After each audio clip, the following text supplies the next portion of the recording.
Welcome to a football show, Thursday edition, previewing your Labor Day weekend of college football in the SEC. Week number 1 is here. We've got a 53-man roster, sort of, 52, 54, 53-ish man roster for the Tennessee Titans.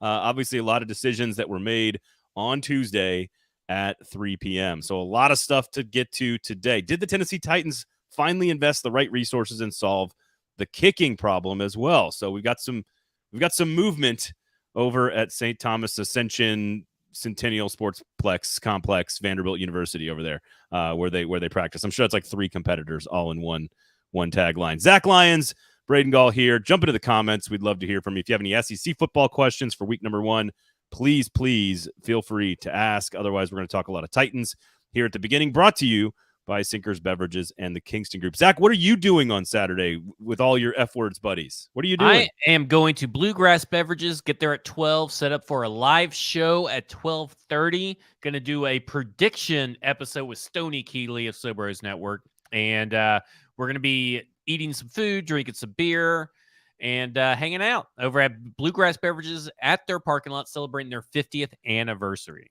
That sounds spectacular and very real, and many people are talking about it. So go to Bluegrass over the weekekend. Again, Saturday, noon, you and Stoney. Did I say tomorrow? Is that what I said? Saturday. Okay, I'm sorry. My brain is warped right now because I'm so excited about college football. I'm so excited about a 53-man roster.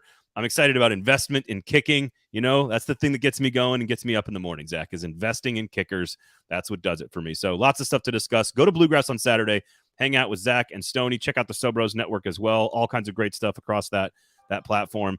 Football and Other F Words podcast as well. Again, Bluegrass, the sister store of Sinkers Beverages, 50th anniversary of serving the Hendersonville market. So if you're in the area, please go up and heckle Zach and spam the comments in front of Stoney's face with beer in your hand and with like maybe some good food as well. Also, watch some college football while you're up there. So go check it out and celebrate the 50th anniversary of Bluegrass. Sinkers Beverages, of course, in East Nashville. Best place to go shop. Great bourbon allocation, great beer fridge, tons of wine, great prices, lots of selection, lots of people that know what they're doing. They'll help you out. And again, you can search Uber Eats and have the booze delivered directly to your house. Zach Lyons. They drive so you can drink. There you go. Kingston Group, of course, buildkg.com. Nashville's locally owned custom home and remodeling firm. The name and the title says it all. If you need any of those things in your life, just talk to the Kingston Group. BuildKG.com is the website. They will take care of you. I promise. They'll take care of you. So, all right. I just want to start with a broad question about the Titans' decisions. We'll get to Rand Carthon, Mike Vrabel, some of the specific players. But I just am curious, was this one of the more unpredictable cuts? Was it predictable? Was it different in any way? Was there a Rand Carthon fingerprint that you picked up on? What made this particular 53 different or interesting or unique from the last 4 or 5, let's say, with Mike Vrabel?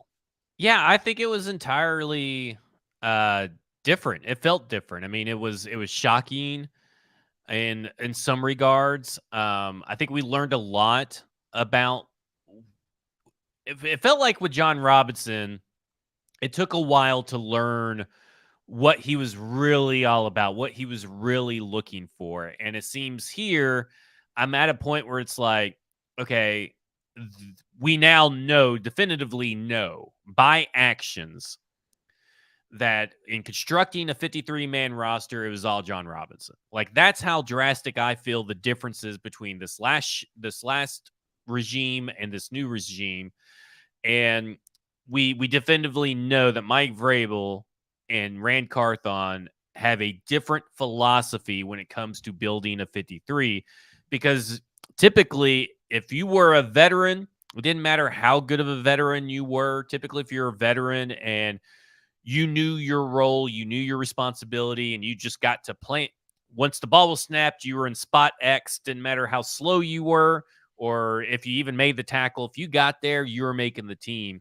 And this time, we're talking all the rookies made it. Maybe they're not deserving. Some of them are not deserving, but all the rookies made it. And there was like 5 UDFAs that also made it that were all rookie UDFAs. Yeah. That is the big key to me. And then you have there's still some perplexing moves. Keeping Monty Rice and Naquan Jones when you had other viable candidates better than them on the roster. And not only that, they didn't even touch the inside linebacker spot in free agents, this new wave of free agency or claims. And again, it's a spot that is really needs some work. But other than that, I think you got a lot of insight that Dylan Radins, who is practicing at right tackle today with the tight ends and was in team drills. The cut of Justin Murray, Mike talked about this too when we talked about that on Football and Other Efforts. Week 1 is a possibility that Dylan Radins is your right tackle starting. No way. Yes. It's a possibility. Now, he's going to be starting at right tackle within this first 6 games. Before MPF comes back is what you're saying. Yeah. But everything that they have done and said shows some confidence that Dylan Radins is going to be there and the right tackle sooner rather than later. And with a big gap between now and week 1, there's a good chance that I think that Dylan Radins could be your week 1. He's definitely going to be active. Maybe he's week 2, but I think there is a good chance that Chris Hubbard's not that good. It's not that hard to beat out Chris Hubbard. Well, if they have that much confidence in Dylan Radins, what I love about professional sports, and football is the most like clandestine about all this shit, right? They're all, it's all state secrets, and it's the CIA and FBI combined over there. Every one of these, the SEC football is the same way. What I find interesting is that a lot of times things that we're kind of not guessing on, but trying to make educated hypothesis on why things are going a certain way. Like, okay, they brought in a bunch of guys at tackle to kind of work them out, but they didn't sign some of the names that we thought maybe made some sense. Well, they brought in Chris Hubbard, they signed him. And all along, you then have to kind of go back through all your analysis and say, well, clearly every step of this conversation, they were more confident in Dylan Radins than any of us on the outside were. And so if Radins actually has the ability to, I would say if he starts 2 games before MPF comes back, I would say that is a victory. So the fact that he could be available by week 2 or week 3 even, I think is a huge statement that personally, and I'll just be accountable here on myself, I never expected Dylan Radins to be a starting part of this team for, I don't know, I'd say mid-season-ish would have been my most optimistic guess at the start of camp. And so I think this is, as we talked about the first time he was out there, it's just a net positive. And clearly this was part of the plan all along, that Dylan Radins was much, much closer to being a contributing member of the offensive line than we ever really imagined, honestly, or that we talked about ever. Yeah, I think I wouldn't rule it out, the week 1 being a possibility at this point. It seems that for them to activate him off PUP, count him as a roster spot, carry him, cut Justin Murray, who should have really been the starting right tackle anywhere, the incumbent starting right tackle temporarily, over Chris Hubbard, and then to proceed. They went to try and make a claim for Nick Broker, which I think that is to replace Xavier Newman Johnson, not to replace. He is a guard center type of player, and I think that he was going to be going in that spot, but they failed to do it. And I think they're comfortable with Dylan Radins being the right tackle, and I think they're trying to get him up to speed as quickly as possible. And I think there's a good chance that could happen. Depends on what all he did behind the scenes in the classroom, in training, and all that kind of stuff, right, to be caught up with everybody. To me, I would be optimistic about all the stuff you just said that we don't kind of know about. Yeah. Because again, this was all part of their plan all along. Like, right, clearly every one of their decisions was informed by the fact that they felt Dylan Radins was going to be a contributing member earlier than any of us did, which I find I just find the state secret part of sports just fascinating. So. I'd always talked about in the offseason, the early stages, that we have to kind of include Dylan Radins in this talk of who could start before the draft, of who could start, who could play where in free agency. And then free agency came and Dylan Radins gets pushed down. Then the draft comes, Dylan Radins gets pushed down. Then everybody's kind of like, well, Mike Vrabel said, I think it was at mini camp, I wouldn't expect him to be back, blah, blah, blah, blah. And then you're just kind of like, okay, well, Dylan Radins obviously going to start on IR or some form of and he didn't. And they're using a roster spot on him. And I think it's going to they have some faith. They know something we do not know. Right. I mean, whether they're right or they're wrong does not matter. They know something that we don't know. I just think that there's a good chance, and Mike brought it up, that if Radens gets in fairly early in the season and he is playing at right tackle at a high rate, I know where you're going with this. NPF may have lost his job because he couldn't keep his fingers off his phone. Well, and this is what's hilarious. Like, again, going back to, like, I guess I don't mean to repeat myself here, but Chris Hubbard and all the free agents they brought in, and Justin Murray and all these guys, like, they, in their minds, this was third string, not 2nd string. It was a third string tackle they were all fighting for, not really second string, because they kind of viewed Radens and MPF as the two guys that are going to compete there the entire time. So I want to go kind of position by position here. Listen, Kyle Phillips is on IR. That has some implications, of course. They went out and traded for a kicker. We'll get to that in a second. But I want to go kind of position by position and just sort of discuss some of the decisions. We're already on offensive line, so let's kind of just start there. We know Dillard, Hubbard, Radens, Duncan makes the team. You mentioned how many rookies and UDFAs made the team. Younger, cheaper, faster, I believe, is the phrase that Vrabel's been using. Brewer, Skoronski, Brunskill, and then MPF, of course, doesn't count towards the roster. Murray originally made it. He's now off. It looks like Corey Levin is going to be possibly a part of this. And then Newman as well. So I didn't expect to see him on the team either. So what'd you make of the offensive line just in general, backing off of Radens? Man,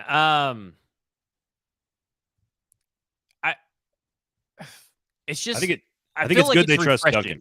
Yeah, like here's my thing. Do they really trust Duncan, or is just like, that's the thing to me, is like, what has Duncan shown that the staff needs to trust him?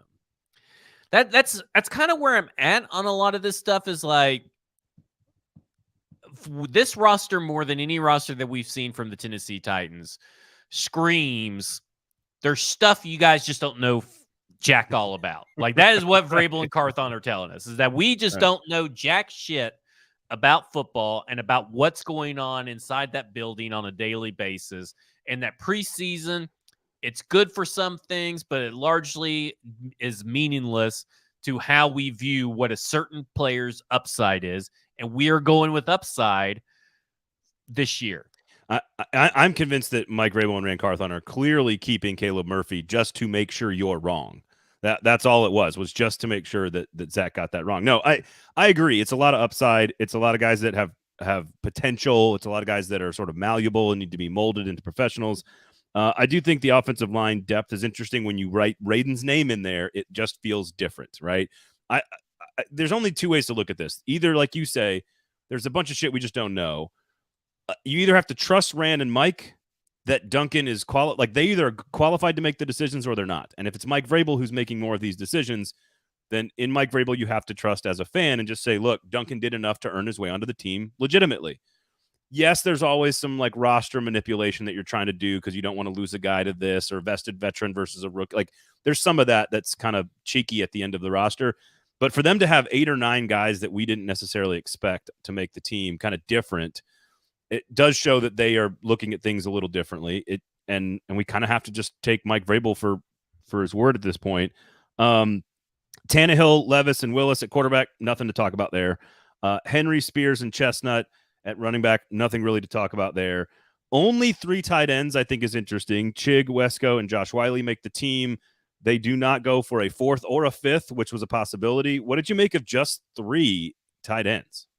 I think they went back to like their old ways. That again, Malik Willis throwing shitty balls says nothing about Josh Wiley, the pass catcher. and they obviously think that if Trevon Wesco were to go down or Chig were to go down, Josh Wiley can fit those spots no matter what. Okay, he can fit those. What this also tells me is that for 6 weeks, they're going to be working the practice squad between Kevin Rader and Thomas Odukoye constantly. And I'm a little surprised, but the more I've been able to marinate on it, I shouldn't have been that surprised but I really thought at least 4 was going to make it. But I I agree. I think the agree. people that are hoping that this combined with 7 wide receivers kept, which we know why 7 wide receivers kept, because one of them was going on IR, and that's what they know. I think the people that are trying to turn this into, well, this ain't the same old Titans. They're going to be passing a hell of a whole lot more because look who they kept. Need to slow the roll. I don't think there's any connection to that. And I think wasting questions on that at a press conference was, I think, silly. Quickly to AVing's question, should we be worried about Simmons and Landry not practicing Nah. today? So Jeffrey Simmons, Arden Key, Harold Landry, Trey Avery, Jaden Peavy not practicing. If that's the case next Thursday, we can have a conversation about them not practicing. Yeah, I mean, there's no game this week. This week, take it easy on everybody this week. I'm okay with that. So DeAndre Hopkins, Traylon Burks, Kyle Phillips, of course, made the team going to IR. Chris Moore, NWI, Colton Dowell, and Kiaris Jackson. You got Kiaris Jackson absolutely correct. So good call by you on that one. Reggie Roberson, of course, did not make the team. So I was dead wrong about that. I've said this a long time. I think Burks, they want positionless football. And I think a guy like Burks can play in a 2 tight end set if they want to get funky and creative. Like we've talked about that, where Chig and Burks have largely the same shaped body. Like Gotcha. they can kind of do some same stuff. So in theory, if you wanted to run 12 personnel with Burks as one of those 2 tight ends and motion him into the backfield and be fun with him, that's something they can do. Kiaris Jackson and Dowell, I think Dowell had a couple of nice practices late in camp. I was surprised by him, not as surprised by Jackson physically. He is looks the part when it comes to physicality and speed and explosiveness. So I don't think it tells us a whole lot about the direction of the offense or what they're going to try to do. But I thought it was interesting that Dowell and Jackson made the team. I mean, like, guys, we have to remember that if 2 tight ends are mainly all that plays significant, meaningful snaps, you know what I'm saying? So them keeping 3 is not that big of a deal. And then, 7 wide receivers. Kyle Phillips is going to IR, which is what they knew. We did not know that for sure.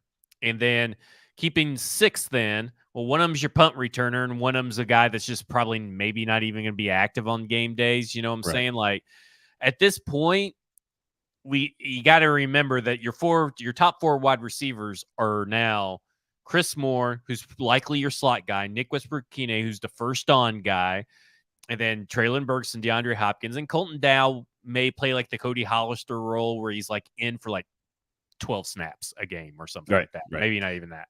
So I wouldn't expect Kiaris Jackson to see a lot of offensive snaps. I think that his role and value is returner, and I think that's how he got on the roster, why he's on the roster. I hate it for Reggie Roberson. The dream is dead. He has turned down, according to the way that it's worded, he turned down the practice squad offer. So it's officially dead in Tennessee. It's a bummer. Festlove says, I disagree with the take on Wiley. Preseason showed he's a turnover machine. Number one, Malik Wilson's turnover machine. His fumble is the only one that's on him. The fumble is the only one that's on him. And that's just a really good defensive play that most people are going to turn. When you turn around and you are hit square where you have the ball, that 9 times out of 10, you're getting fumbled. Also, I want to say the first quarter of his first ever preseason game as an NFL player, you're gonna make mistakes when you are that new. I also want to point out, to your point about the receiving core, what people are talking about. It goes without saying, but I think it's worth reiterating that if you're talking about Chris Moore as a number, let's just say a number 3 because Phillips is on IR and NWI is a number 4. Really, those are actually number 5 and 6 pass catchers in the offense because Tajay Spears and Chig Okonkwo are going to be targets of more options and more play calls and more play designs than Chris Moore or NWI ever will be. So just make sure you always have to add Spears into this conversation about the offense throwing the football to how many pass catchers are there. Tajay Spears is going to play a big role in that. And we know Chig is obviously, most tight ends are in that top 2 or 3, but Spears is one to keep in mind. And that doesn't include Derrick Henry at all in the screen game, which we know he likes to be a part of. Okay, on defense, Simmons, Tart, Autry, Peavy, Naquan Jones. You said Naquan was kind of the surprise there. He's the name I've got underlined as well as a bit of a surprise. Key, Landry, Weaver, and Caleb Murphy on the edge. So the defensive line, the front line, we'll get to linebackers in a second, but Murphy, I think, is just the amount of production in college, 25 plus sacks, like in a season. Like I think Vrabel sees the raw upside in pure explosive pass rush ability and said, we can teach him all the other shit. But that's what he's got is different. Yeah. You know, I worry. I know that I guess you don't worry, and I know that I guess Mike doesn't worry. But when he's playing up against, first stringers, likely, is he still going to be that guy? That's the question in the back of my head. I have never been happier to be more wrong that Caleb Murphy is going to make this team, because I'm ecstatic, because I like Caleb Murphy's upside, and I love everything about it. And it would be great if he turned into Shaq Barrett or Cameron Wake or UDFA of that ilk. It's not likely, but if anybody could do it, Mike Vrabel could. Yeah, and especially that position. It's community college, a couple of years of community college, and then he's going up against fourth stringers in the fourth quarter, third stringers. I just hope it translates, right? Because if it doesn't translate, I don't want to hear everybody saying that it's anybody's fault other than he's just that player. You know what I'm saying? Like, It's not the staff's fault. It's not, it's not really his fault. It's not a lack of effort. It's just that he may just have that kind of ceiling where he's a preseason guy. I am rooting, though, and hoping for the other, but there is also a reason they brought in Travis Gibson as well, who is going to be ahead of Caleb Murphy. And Mike thinks he may be, and I tend to agree, he may be ahead of Rashad Weaver. 7 sacks a couple of years ago when they were running a 3-4. He got lost kind of on the depth chart when the Bears switched systems. Kevin Gibson, Gipson. Of course, I did not mention him. I should have mentioned him. Also, Danico Autry can slide out and play OLB on certain situations and passing downs as well. So I don't think that we're asking Caleb Murphy to play a whole lot of snaps this year. And to me, this is like when you're drafting in a fantasy draft and you're down in like the last third of the draft and you're looking at receivers and running backs that are going to be your fifth or sixth guy. It's like, do you take the player with talent and upside, or do you take the guy you think has like a guaranteed role but probably won't deliver a whole lot? Well, in fantasy, you still got to find a role for him, though, right? Because special teams, I know. He can't be active. He can't be one of the 40 active, whatever. Like 43 or 46 or something like that. Whatever it is. He can't be active and not play a role, and it's going to be even harder for him to be active with Travis Gibson there. And you got to remember, Travis Gibson, Danico Autry, Rashad Weaver, those are all guys that take up spots before Caleb Murphy on the field. So I don't know what the plan is, but I do know that they're going to try and coach him into special teams. Hopefully that means that they've hired a special teams coach. Well, they've traded for a kicker, so we'll get to that in just a second again. Remember, our great sponsors, Sinkers and Kingstreet Group. We'll tell you guys more about that coming up. Kevin says, speaking of fantasy, yes, the fantasy draft right now online next Wednesday. If we want to try to get together, please respond to the email. I emailed all of you guys, okay? You guys are all great, loyal listeners. We do appreciate you. I have to remember who actually won the league last year. We'll have to go back and double check. But much like the positionless football and offense, which is easier to see, I think, because you think of, tight ends running the ball and running backs catching the ball and receivers lining up, motioning into the backfield. Again, Autry can go back and forth in the position group. I think in the secondary, there's a lot of guys that they want to play back and forth. Molden is the prime example. Middle linebacker is not that. It's not that way. Middle linebacker is sort of just middle linebacker. Alshire, Gibbons, Gifford, Rice, and Reese made the team. I think Reese had a very active preseason, but obviously with Rice, he had an active practice sessions, I guess, and he was film study. He was not very active in preseason. I think. Games. Sorry, I'm talking camp practice. But so they keep Gibbons and Gifford, but not Campbell. They keep Rice, but not Campbell. They keep Reese, but not Campbell. Now Campbell's on the practice squad. 5 middle linebackers. I think my takeaway is that they don't. They're casting. It's the wide net strategy here. Like, let's see if we can put as many guys out and to see which cream rises. I think is maybe what they're trying to figure out here, because other than Al-Shaair, I don't know how many true starting dependable middle linebackers they have in that group. Yeah, I'm a little surprised by how they've handled that whole group. I mean, Monty Rice has got he's lying to the media apparently because he was injured, but he's telling everybody is like God and family and he's not injured, but he was injured according to Mike Vrabel. So someone's lying on this, and I don't know who to really side with because Vrabel is known to be a little bit of a truth shader. A cheeky He's bastard. a cheeky guy.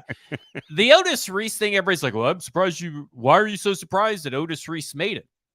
He had 3 tackles in the preseason. Like, I get that, Mike Vrabel likes him and he's talked about him maybe like 3 times. And that's the thing to me is everybody's acting like every press conference, Mike Vrabel goes out of his way to talk about Otis Reese, but he's mentioned him like 3 times. And I'm just like, I'm looking at the stats and I'm like, I know that's not a good way to do it, but the reason I have to look at the stats because I don't remember him doing anything in the game. So like, the stats match up with what I saw, and we're talking about a guy who has 3 tackles over 61 snaps. That's not good for a linebacker. That doesn't make sense for a linebacker. And that's if he was like a safety or an edge rusher, maybe that's a little bit different. That doesn't make sense for this. And for him to get it over Chance Campbell, and to me, Chance Campbell was your third linebacker. It wasn't a good third linebacker, right? But I think he's better than Monty Rice and better than Otis Reese. And if you want to argue that Monty Rice has got the tangibles, but not the intangibles, but he's got the tangibles that you're looking for at a linebacker, that's fine. I'm not going to really put up too much of a fight. We've just seen what Monty Rice is. We know what he is.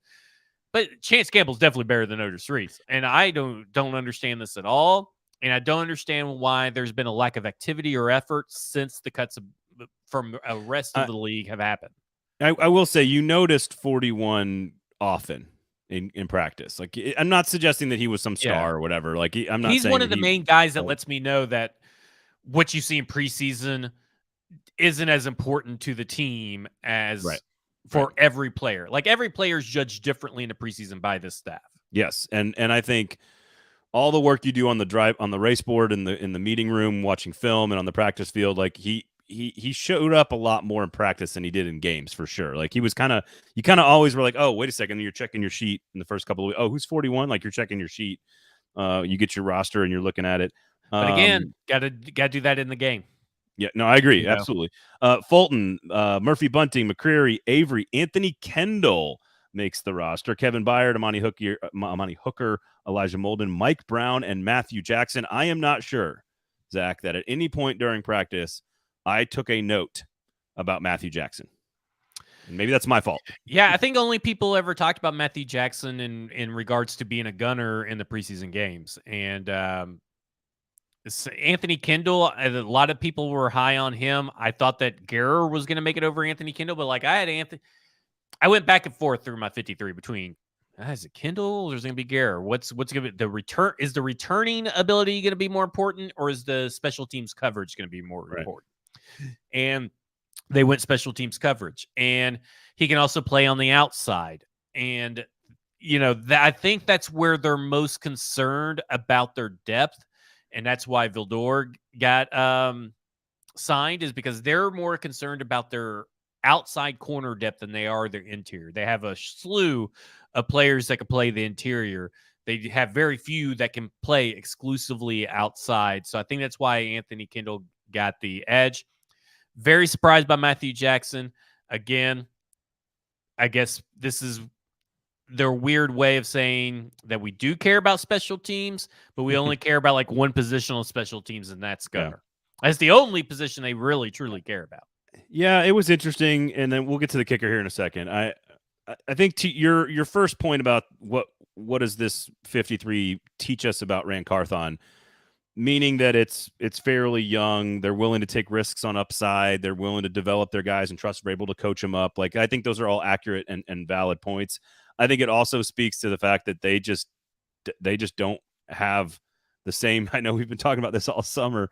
I just don't think they have the same depth as we've seen past Titans teams at certain positions. Maybe that's a fault that John Robinson had, that he was willing to hold on to a veteran for longer.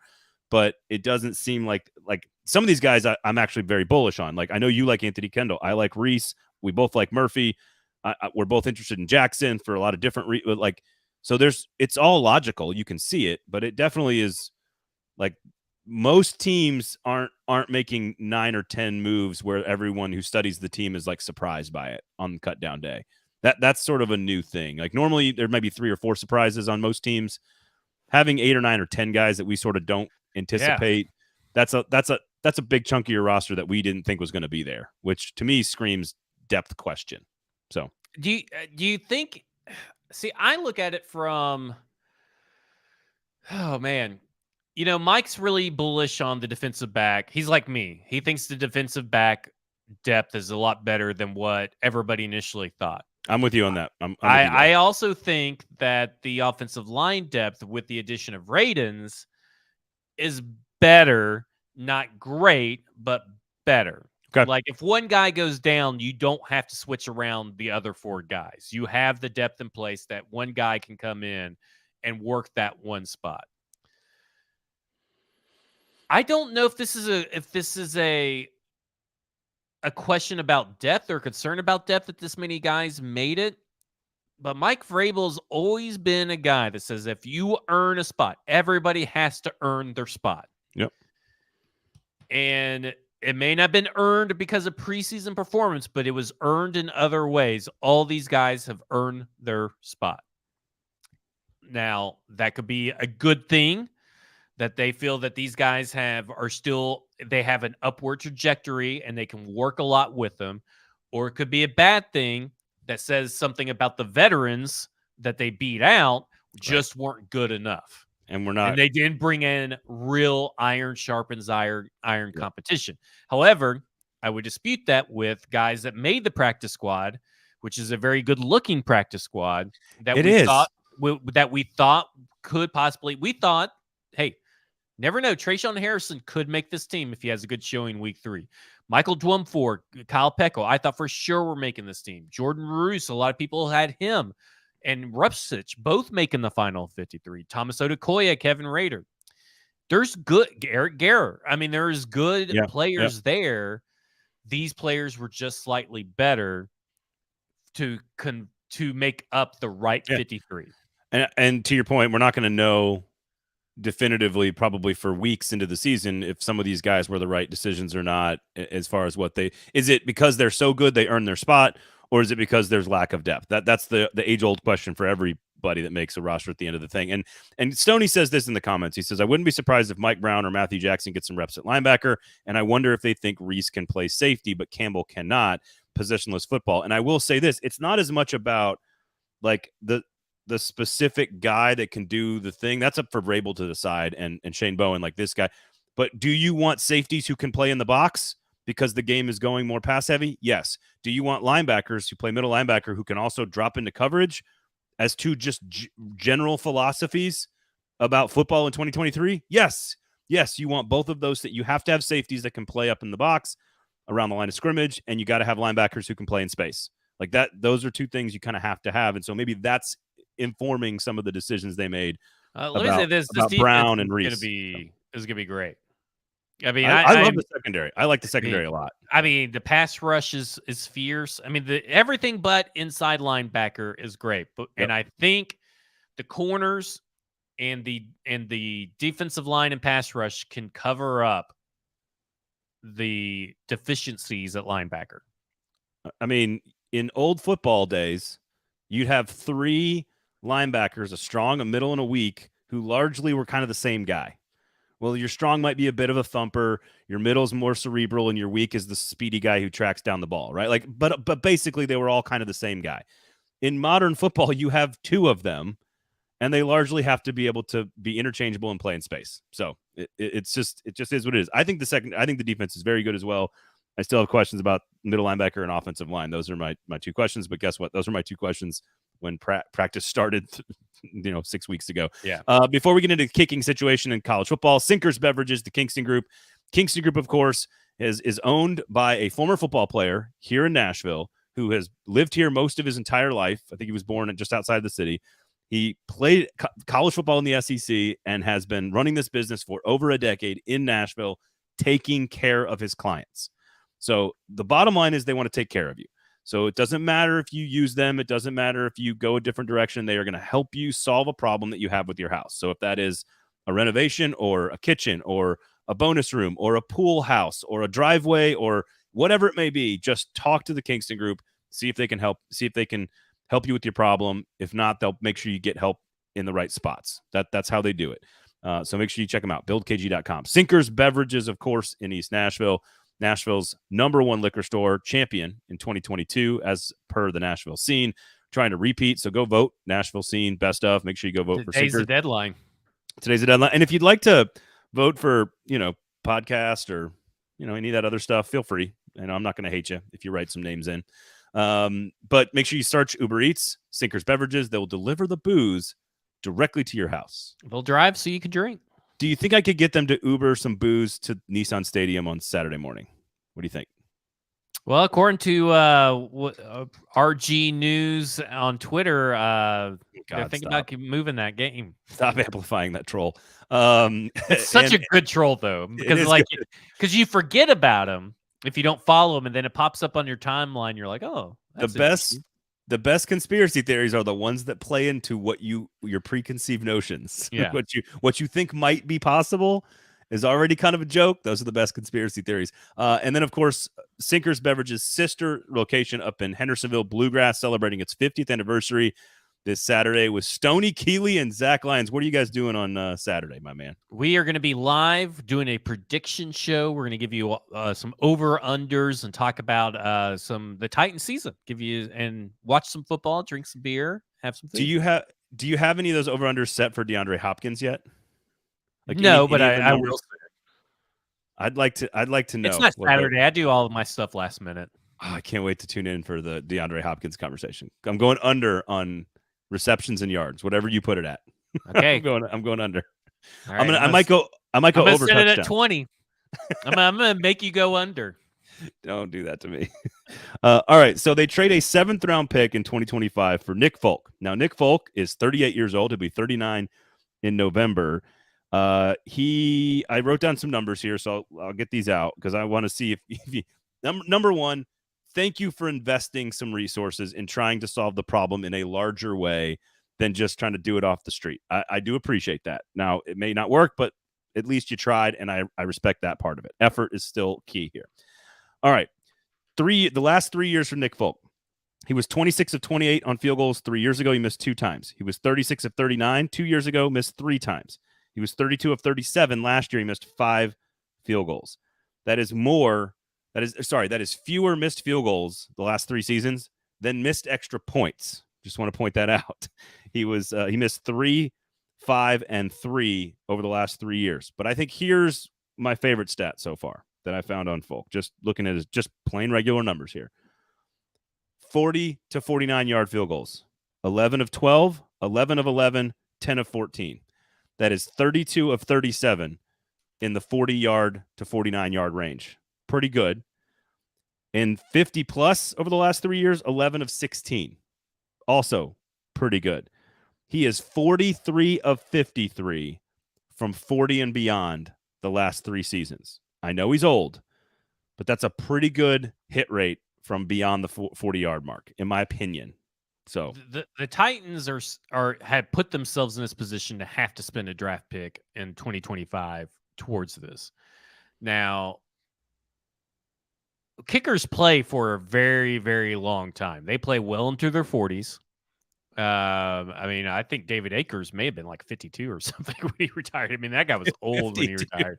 I don't think he was 52, but he was at least most of these guys are like 45, 46. Yeah. They go for a while. They're sacrificing touchbacks and kickoff yardage for field goal yardage. And I think I'm okay with that.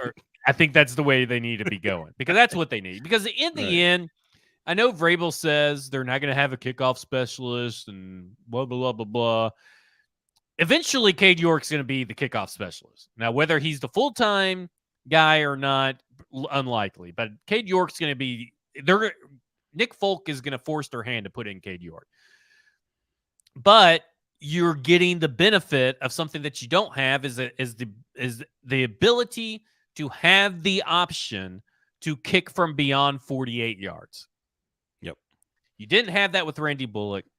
And I will say this about his age. For stackinginbox.com, I have been putting together some kicking data to kind of, show age, show clutch kickers, and show kickoffs and the effect it has on age. The kickoff data is like freaking messy. I don't know if I'll be able to finish it without killing someone.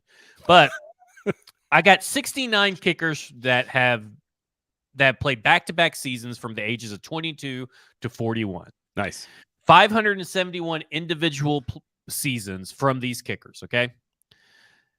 At age 38, your extra point percentage is the sixth highest out of 20 age ranges, right? So 20 ages, so 20 years from 2020 from 22 to 41. So that's 20 different ages, okay? So it's the sixth highest at age 38, extra point percentage. So most accurate. So sixth most accurate age is 38. 38. I think I'm going to kill you too. Go ahead. Go. Keep going. Keep going. Guess what is the number one in field goal percentage? 38. No fucking way. Yeah. Okay. All right. Okay. So in total points scored, we'll go to points per game. That's probably a better metric than total points. So points per game that the kicker is kicked, they are 6. 38 years old is 6 in points per game. Average kick distance, they are 7th. So their field goal average for 38-year-olds, their distance to kick the field goal is 37.5 yards. That is what the average kicks of what they've made or missed is 37.5. But here's the interesting thing. EPA, expected points added by kickers. Second highest is 38. And they do 0.13. So their kicks or their time on the field generate an expected 13% rate of expected points added. The 29 is the best, and that's 0.16. And there's only 11 of these numbers that are positive. So 11 of these age groups are positive. So this is by far, 38 is still good for a field goal kicker. Yeah. Yeah. Now, when we get to the data for kickoffs, I'm going to be fairly certain that 38 is not going to be great. Well, let me ask you. Okay, because they have Cade York on the practice squad. Let me ask you this. What happens to 39-year-olds? Does the data change? 39-year-olds. Because November 5th hits and he turns 39 right in the middle of the season. Though, so here's the thing. This data is off Pro Football Reference. So when the season starts is what the age is. Okay, I got you. Okay, so that's how Pro Football Reference does it. Okay. So he's fine. In age 38 season or whatever. I got you. Okay. Because I was like, that's all really great and actually genuinely interesting research you did that only lasts for the first half of the season. No, it's all Pro Football References their age is whatever it is at the start of this football season as how old they are. So happy birthday. Happy 39 to Nick Folk. I really don't like talking about kickers who are younger than me. I just realized that's bothering me now. Well, we talked about this on the Football and Other F Words. He looks like he's 55. He looks as old as he looks like he was probably one of the first patrons of bluegrass beverages 50 years ago. That's what he looks like. And he's our age. Of course, you're 1 year older or 2 years older. 2 years older. But he's me and Mike's age. Yeah. Yeah. And he looks way older. Single bar on the face mask when in his rookie year. Yeah. Okay. So either way, the point is we complained a lot. I think I did from the very first practice all the way up through like why aren't you investing? Why aren't you investing? Well, you're right. They put themselves in the situation to have to invest, but a 7th round pick again is the thing you're supposed to use to get a kicker. So I'm okay with a 2025 7th round pick. If Nick Folk gives you good quality field goal kicking for 2 years, it's 1,000,000% worth it. So I think you're only just try hoping for some shit. 1 year of 1 good year's fine. field goal kicking, because I think the way that Rand Carthon talked at the press conference is that, and I don't know who these people are responsible for it, but he says that they have people to help Cade York from the neck up and the neck down. And I hope Craig Ackerman is not either one of those guys.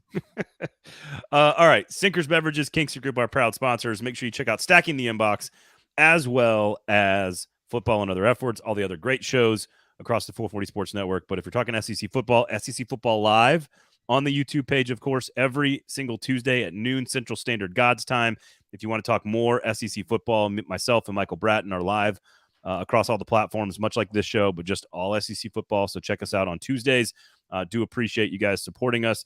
There's a lot. There's 3 major games. One of them's Thursday night, so we can kind of quickly touch on Florida and Utah and move on fast. But I would like to ask you personally first, because I think you said your major prediction was that Tennessee was going to win the East last year, that Georgia was not going to win the division. Mm-hmm. You did shoehorn your way into claiming the Alabama victory because they had a hell of a season. But do you have anything that will, make me all pissy? Do you have any predictions that are going to offend my delicate college sensibilities? I think Jaden Daniels is gonna be the reason why LSU doesn't make the college football playoffs. I don't know if that's spicy or anything. I mean, I think it's interesting, but I do not believe in this Jaden Daniels hype train that has came from, to me, out of nowhere based on what we saw last year. Because I didn't see a capable college quarterback last year play football. He's way better than capable, but elite. I mean, championship. I don't know. Yeah, I just don't think. I don't think he can. I think if you shut down their wide receivers, you've got the game won. Like, I don't think he's scary with his legs. I don't think he can make plays with his arms and throw people open. I just don't think he's that good. And I know a lot of people do, but here's my spicy. I guess my spicier take. Arkansas at the end of the year is going to be at least a top 15 college football team. Oh, that's interesting. I like that. I don't think that the Daniels take is that spicy, honestly. Like, I think he is a very, very, very good college quarterback. I just know people are very hype on LSU, but I can't get on that train with Jaden Daniels as their quarterback. He's number 2 in the gambling odds to win the Heisman. I think Vegas is definitely taking a lot of people's money. That's a bad bet. I completely agree. I think he's a very good quarterback. He protects the football, doesn't turn it over. He was the leading rusher last year, almost ran for 1,000 yards, and they did win the division, which gives you some instant hype. But Brian Kelly was asking him to make more throws. So I think your assessment is not all that off to say that Jaden Daniels is a really good player, but I don't think he elevates his entire team to championship status. And I think that is I actually would agree with that. I have Alabama winning the West. I agree with Stoney and the Sobros Network. I believe Florida State wins the game on Sunday night outright. I'll take the Noles to win. LSU's not playing with its best defensive lineman, Mason Smith. They also don't have their starting tailback, John Emery, as well. I think Florida State is going to open some eyes on Sunday evening, and it's not anti-LSU. It's pro-Florida State. Right, because it seems like everybody in the college football world that watches and analyzes the sport for a living has been warning and telling us that Florida State's going to be a lot better and going to be pretty damn fucking good. Like, I mean, we're talking like really good. I have him number 2 off season long. I have him number 2 in my playoff rankings. Yeah, I tonight, for anybody that's gambling, I've taken UConn to cover 14.5 points against NC State. Sneaky. If I win that bet, a lot of that money is going on Florida State. So Florida Utah is really interesting. I actually got Utah minus the 4.5. So if you're listening to this on Friday and they've won by more or less, I'm sorry, or you're welcome. I don't know. But that point spread has gone from 10-11 down to like 4.5, like gone up and down in between because they don't know who the quarterback's going to be. It's all house money for Florida. It's totally, if they play, I can actually do this like it's already happened. If they somehow pull off the win, it is complete house money. They're ahead of schedule. Gators fans are excited. Let's roll. The weaponry around Graham Mertz was good enough, and their defense showed improvement. That's how they'll win the game. If they lose, they will have lost to a second or third string quarterback on the road against a really, really good two-time defending Pac-12 champion. That's one of the best defenses in the country. I don't think there's a whole lot of shame in that. So I think they kind of are playing with house money. I think the one that matters the most in the conference, I think the single person that is carrying the most pressure of anybody in week one in SEC is Spencer Rattler. Spencer Rattler at South Carolina. Going to North Carolina, Drake May, the possible number one overall draft pick, going up against what was supposed to be a number one overall draft pick. And they're competing states. They hate each other. Rivalry. Rivalry. I mean, that's a very sneaky good opening week one game off the slate of games, because there's a lot of shit in the SEC week one. It is the primetime 7:30 Eastern, 6:30 Central kickoff. It's the game that the whole country's watching on Saturday night. Well, the whole country. Oh, sorry, I was looking. No, Florida State. Right. Florida State's on Sunday night. Clemson is on Monday night. My thing is, I misread where SEC Network was. Yes. So Drake May. My point about Rattler is South Carolina has a very difficult schedule. Even in the first month, they're going to play Mississippi State, Georgia, Tennessee. Like, they've got a very difficult schedule all season long. And North Carolina is terrible at defense. Terrible defense. Can't stop air. They got a couple good linebackers, but otherwise their two deep is not good. If you cannot score with a new coordinator, some questions on the offensive line, if you cannot score on North Carolina, you will not score in the SEC this year. And so I think if they do score a lot of points and they lose, okay, fine, he played well, but they still lost a game that you needed to win to show progress. To me, this is about, like, if they don't score and they can't go up and down the field on North Carolina, it speaks volumes about Rattler. Dowell, by the way, Dowell Loggins, you Titans fans, offensive coordinator for the South Carolina Gamecocks. I think all the pressure in this week one is exclusively on his shoulders to play really, really well. I think it's going to be a fun game. Lots of points. Total is like 65. But I think the pressure is on Rattler, and I don't know. I think they can win the game. I think Beamer's doing a good job, but I think that's the psychology moment to watch is Spencer Rattler. How does he handle that? Having to battle Drake May. He's got the most pressure as a player, but do you think Tennessee or LSU has the most pressure as a team? I think the easy answer is going to be You mean for the season or for week one? Just week one? I would say for week one, but for the season as well. I mean, I kind of feel like I think there's more pressure on LSU for the season because they have higher expectations. They're preseason picked. Some people pick them to win the division. Some people pick them to beat Georgia. So I think there's more pressure maybe nationally on LSU. Tennessee expectations are slightly lower. The fan base is a little bit over its skis, I think, on expectations to some degree. But in week one, I hope that people are just going to enjoy LSU and Florida State for what it is. Like, two elite top 10 Southern programs going head to head on week one. And we don't have to make it about the playoff. Like, let's just and if they both compete at a high level and they play a good game together, like they did last year where it was close, we don't have to make it about resume building. We can just make it about a great game between two evenly matched teams. To me, that's not a lot of pressure. Like, to me, it's go out there and play your ass off and let's see what happens. Tennessee, I think, needs to cover the 28 points. Like, Virginia's terrible. Joe Milton has to prove that he has grown. They've got to prove that their offensive line without Darnell Wright, and they don't have Cooper Mays in the lineup this week, their starting center. Like, they kind of have to, they need to show that they haven't lost a step without all those guys from last year, right? Like, they're going to beat Virginia, and I have them covering the spread. But I think there's more pressure this week on Tennessee, but that's sort of some galaxy brain there, because I just don't have any pressure for the Florida State LSU game. Like, I'm just, as a fan, I just think we should sit back and enjoy it and not try to layer narratives on top of it. Just fucking enjoy two great teams playing at a high level and we'll deal with the playoff at the end of the year. I don't know. Does that make sense? Like Yeah, I think it makes sense. Otherwise, you got Hugh Freeze making a debut. You got Zach Arnett at Mississippi State making a debut. Vanderbilt, by the way, Vanderbilt beats Alabama A&M this weekend. They will be 4-1 in their last 5. They'll be 7-7 since the start of last season. 500 football team, and they'll be one of just a handful of undefeated SEC teams. And they are spending the most amount of money in the history of the school on football. Like, to me, that's the state of the Vanderbilt program. That the story you should be paying attention to is they are 7-7 in their last 14 and investing in the future. That is a good place to be if you're a Vanderbilt fan. You should be excited about that. Doesn't mean they're going to go to a bowl game this year, but you should be excited about that. Let's see who else. You got Carson Beck. You got the Alabama quarterback situation to watch.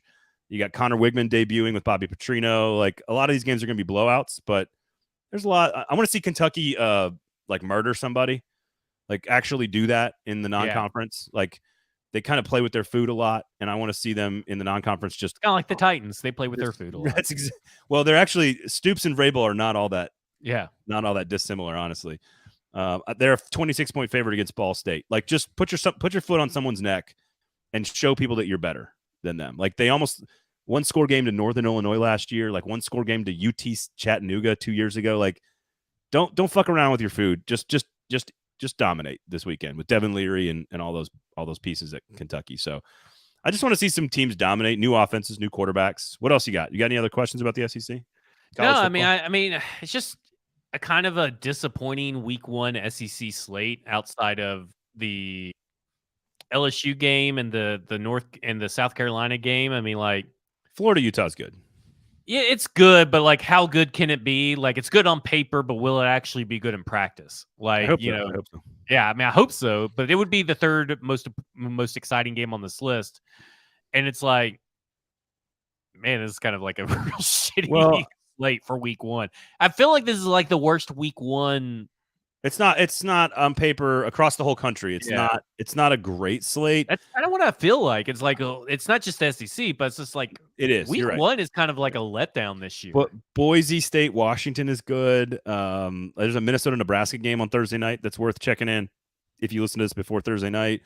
I agree that it's not. There's one marquee superstar game on Sunday. Clemson Duke is actually better than people think. Duke won 9 games last year, has an NFL caliber quarterback in Riley Leonard. So keep an eye on that one Monday night. But I agree with you. It's not a superstar studded week 1 of action, but especially compared to last year. Last year was fantastic. But in college football, sometimes the weeks that look a little less appealing are sometimes the ones that surprise you the most and give you the most drama. So just, keep an eye. How about this? If you're a Tennessee fan, tune in to the UTSA Houston game. Texas, San Antonio, Houston. This was like 3 overtimes last year. It's like a 1-point spread. Frank Harris is one of the best quarterbacks in America. So UTSA versus Houston, really interesting game. Tennessee's going to play UTSA in like 3 weeks. So make sure you check Houston's uniforms they're wearing. They're ridiculous. I don't know. They look pretty good. I liked it. I don't mind them. I really like UTSA as a fan. I just like what they're doing. And then you got South Alabama, South Al, as they say. Cade Womack, rising star, down there where you guys where you threw up in Mobile. South Alabama versus Tulane. No Tajay Spears, of course. Tulane and South Al. That's a really good group of 5 games. So a couple of off the radar games there for you to keep an eye on this weekend. It's not just marquee SEC football. There's good stuff everywhere. So I'm excited. Real quick before we go, there's a question that Mike posed today when we gave our percentages on it. And he is of the mindset, and we're putting percentages on, take the field out of it, take the veterans out of it. Those aren't the options. It's the Titans question. If the what are the chances that it's Ryan Tannehill is your starting quarterback in 2024 or one of Willis or Levis? He thinks it's 60-40 in favor of Will Levis and Malik Willis. I'm at 75% in favor of Ryan Tannehill. Oh, that he's back. 75% he's back. I mean, I've always assumed this was his last season. So, but do you think that's what is actually going to be shown behind the scenes? Can, Because that's obviously right now projecting a perfectly healthy Ryan Tannehill for 17 games. can I can I watch Will Levis for 17 games before I answer? Nope. I would be with Mike. I would say I'm actually probably more 70-30. That's interesting. Tannehill's gone. Like I would say the plan is for Levis to be QB1 and Willis to be QB2 next year. To me, that's the plan. And if it works out that way, great. If it doesn't and they learn things throughout the course of the year, then that's where, like, as the year goes along, if Levis hasn't shown them what they need, they're going to learn more and more each week through install and, film study. And does he get it? Does he grasp it? Practice, etc. And at that point, if it's obvious that they're going to have to bring Tannehill back, I would say do that shit as soon as possible. Yeah. Because quarterbacks aren't cheap. No. So I would say 70-30 Willis Levis. Okay. But I find that interesting. I reserve the right to change that opinion at any point during the year. It's locked in. All right. Toledo, Illinois. I got Illinois laying the 9 points. So give me the Fighting Illini. Toledo's a very good football team, by the way, in the MAC. So there you go. Why let go of Tannehill if he's still the best option, though? Because he could cost $30 million. And you drafted somebody last year to take his spot. So that's the short answer. We don't have time to get into that. But yes, he's the best quarterback on the roster by a country mile.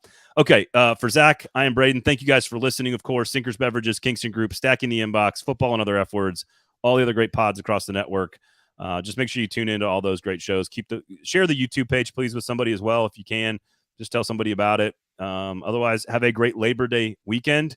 Enjoy your Monday off, Big Zach.